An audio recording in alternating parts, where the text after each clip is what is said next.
Facebook থেকে আপনি monetization পাবেন কিনা সেটা কি করে বুঝবেন? যদি কয়েকটি বিষয় আপনার ঠিক থাকে তাহলে অবশ্যই আপনি মনিটাইজেশন পাবেন। তো আজকের ভিডিওতে আমরা দেখব সেই বিষয়গুলো কি, কি?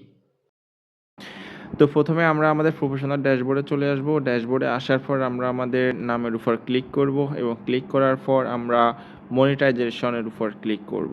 এবং আপনারা দেখতে পাচ্ছেন your page is active and earning. অর্থাৎ আমাদের পেজটি অ্যাক্টিভ আছে এবং এটি উপার্জন করতেছে।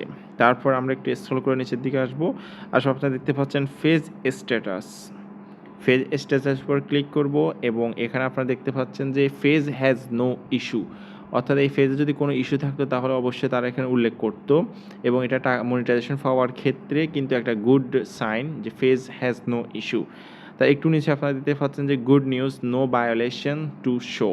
যদি চ্যানেলে কোনো ভায়োলেশন থাকে তাহলে সেক্ষেত্রে মনিটাইজেশন পাওয়ার ক্ষেত্রে বিগেস্ট প্রবলেম হবে। তা এখানে দেখাচ্ছে নো ভায়োলেশন টু শো, অর্থাৎ এটা একটা গুড নিউজ যে মনিটাইজেশন পাওয়ার ক্ষেত্রে।